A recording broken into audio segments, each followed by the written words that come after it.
So we're going to talk about Matthew 19:4 and the topic of divorce. Don't poke the bear. So I'm going to give you the context. So Jesus alayhi salam went away from Galilee and entered the region of Judea beyond the Jordan, as in the Jordan River. So on that 19:3, the Pharisees came up to him and tested him by asking, "Is it lawful to divorce one's wife for any cause?" He answered, "Have you not read that he who created them from the beginning and made them male and female?" So obviously Jesus alayhi salam did not create male and female.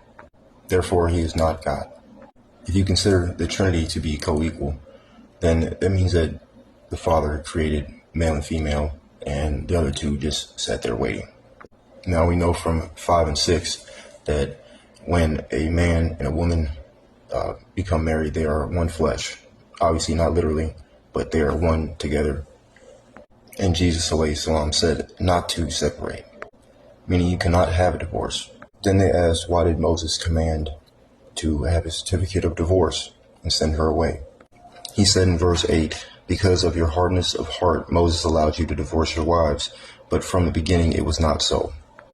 And then in verse 9, "And I say to you, whoever divorces his wife except for sexual immorality and marries another commits adultery, and whoever marries a divorced woman commits adultery."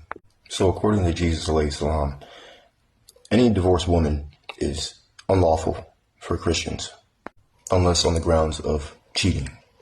He also said in verse 6 that what therefore God has joined together, let not man separate. So why is he not saying, what therefore my Father has joined together, let not man separate, or I have joined together? You have to realize this, all right? I mean, we know Jesus alayhi salam spoke in parables, but some of this stuff is very straightforward. And also in verse 11, "But he said to them, the disciples, not everyone can receive this saying, but only those to whom it is given." I don't know. What I realize is that you have to concede that Jesus alayhi salam is not God or a part of God. And that if he says that he came down not to change the law of the Torah, yet change the law of the Torah, then it's a contradiction. Islam believes in divorce and that you have to wait, believe 4 months and 10 days to make sure that your wife is not pregnant. And that's it. You can marry a divorced woman.